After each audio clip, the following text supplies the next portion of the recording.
Hey everyone, PJ here on PocketTech. I am back again with another video. మన iPhones లో storage లో other data and అలానే system data అని చెప్పి కొంత స్టోరేజ్ వేస్ట్ అయిపోతూ ఉంటుంది. అసలు ఆ స్టోరేజ్ ఏంటి, మన ఫోన్లో అది ఎందుకు ఏర్పడుతుంది, వాటిని మనం తగ్గించుకోవడానికి ఏమైనా ఛాన్సెస్ ఉన్నాయా లేదా అనేది ఇన్ డీటెయిల్గా ఈ వీడియోలో చూద్దాం. So let's get started.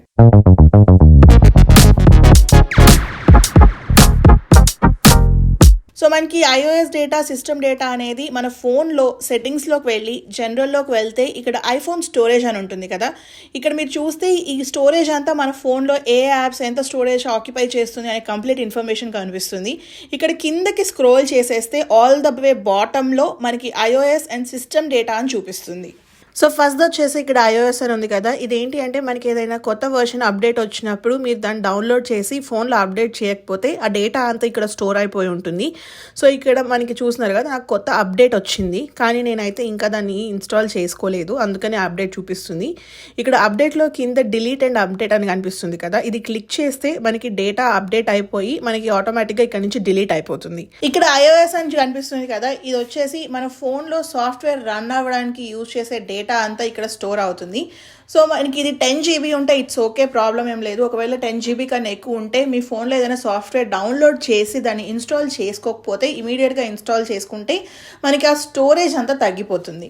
Second వచ్చేసి సిస్టమ్ డేటా. ఈ సిస్టమ్ డేటా ఏంటి అంటే మీ ఫోన్లో మీరు యూజ్ చేసే యాప్స్ కానీ, క్యాష్ కానీ, లాగ్స్ కానీ అదంతా సేవ్ అయిపోయి మనకి ఇక్కడ సిస్టమ్ డేటాలో స్టోర్ అవుతుంది అనమాట.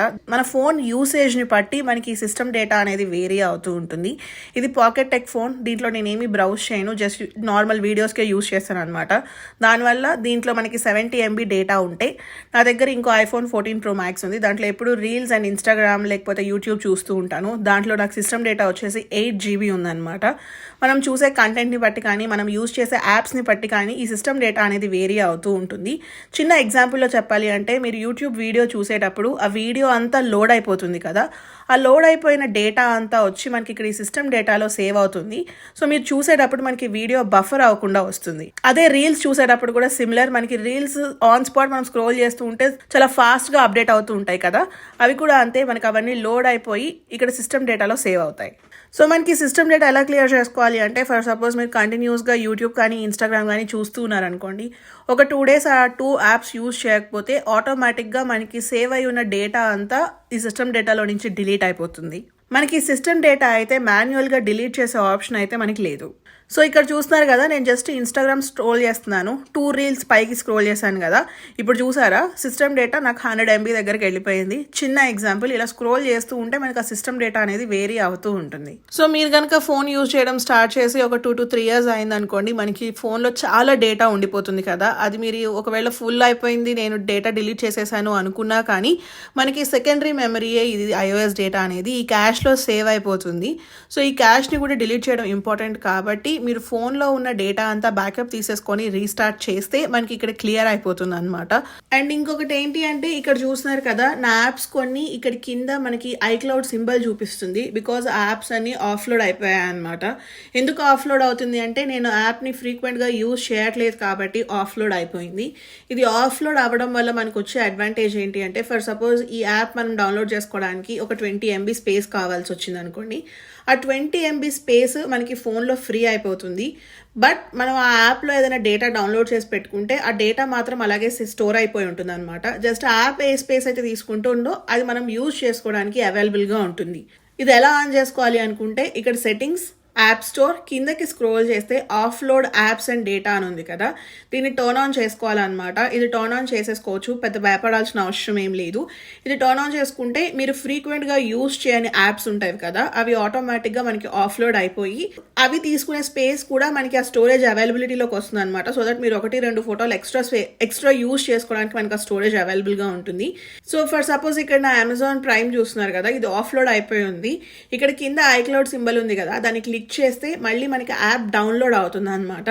సో ఇప్పుడు మనకి యాప్ అనేది మన ఫోన్లోకి డౌన్లోడ్ అవుతుంది. ఒకవేళ మీరు కనుక ఆల్రెడీ ఎప్పుడో ఒక 1 month బ్యాక్ కానీ 2 months బ్యాక్ కానీ అమెజాన్ ప్రైమ్లో నుంచి ఏదైనా మూవీ డౌన్లోడ్ చేసి పెట్టుకున్నారనుకోండి, మీరు ఇప్పుడు యాప్ ఇన్స్టాల్ చేయగానే ఆటోమేటిక్గా మనకి ఆ మూవీ అవైలబుల్గా ఉంటుంది. ఇప్పుడు చూస్తున్నారు కదా, ఆఫ్లోడ్ అయిన యాప్స్ అని నేను మళ్ళీ ఇన్స్టాల్ చేస్తున్నాను కదా. ఇక్కడ చూస్తే నా సిస్టమ్ డేటా చూసారా 700 MB దగ్గరికి వెళ్ళిపోయింది. సో మనకి సిస్టమ్ డేటా అనేది మీరు యూజ్ చేసే యాప్స్ని బట్టి ఇంక్రీజ్ అవుతూ ఉంటుంది, లేదు అంటే డిక్రీజ్ అవుతూ ఉంటుంది. యాపిల్ వాళ్ళు మనకి సిస్టమ్ డేటాని డిలీట్ చేసే ఆప్షన్ ఇచ్చుంటే బాగుండేది అనిపించింది. థర్డ్ ఆప్షన్ వచ్చేసి, మనం ఫోన్లో ఎక్కువ బ్రౌజ్ చేస్తూ ఉంటాం. మనం బ్రౌజ్ చేసేటప్పుడు సఫారీ కానీ క్రోమ్ కానీ అవి కూడా మనకి డేటా క్యాష్ అవుతుంది. సో అది ఎలా క్లియర్ చేసుకోవాలి అనుకుంటే, ఇక్కడ సెట్టింగ్స్లోకి వెళ్ళి మీరు సఫారీ యూజ్ చేస్తుంటే సఫారీలోకి వెళ్ళి కిందకి స్క్రోల్ చేస్తే ఇక్కడ చూసారా clear history and web data అని ఉంటుంది. ఇది క్లిక్ చేస్తే కనుక మనకి ఆల్రెడీ స్టోర్ అయిపోయిన క్యాష్ అంతా డిలీట్ అయిపోతుంది. ఇది డిలీట్ చేసుకోవడం వల్ల కూడా మన ఫోన్లో స్టోరేజ్ అనేది పెరుగుతుంది. ఒకవేళ ఇది డిలీట్ చేసేస్తే కనుక మీరు ప్రీవియస్ చేసిన బ్రౌజింగ్ హిస్టరీ మొత్తం డిలీట్ అయిపోతుంది. మనకి ఎక్కడైతే ఎక్స్ట్రా స్పేస్ ఆక్యుపై చేస్తుందో అవన్నీ మనం ఇలా క్లీన్ చేసుకుంటే మన ఫోన్లో వాడుకోవడానికి ఎక్స్ట్రా స్టోరేజ్ అవైలబుల్గా ఉంటుంది. సో చూసారు కదా, ఇదైతే iOS అండ్ సిస్టమ్ డేటా గురించి ఫుల్ ఇన్ఫర్మేషన్. మనకి iOS ఏమో ఫోన్లో సాఫ్ట్వేర్ రన్ అవడానికి హెల్ప్ చేస్తే, సిస్టమ్ డేటా వచ్చేసి మన ఫోన్లో యాప్స్ రన్ అవడానికి హెల్ప్ అవుతుంది అనమాట. మన ఫోన్ రన్ అవ్వాలంటే ఈ రెండిట్లోనూ డేటా స్టోర్ అయిపోతుంది. So that's it for this video. మీకు కనుక ఈ వీడియో నచ్చినట్లయితే ప్లీజ్ లైక్, షేర్. అలానే ఇలాంటి మరిన్ని వీడియోస్ చూడాలి అనుకుంటే please subscribe to PocketTech. Thank you so much for watching. Bye.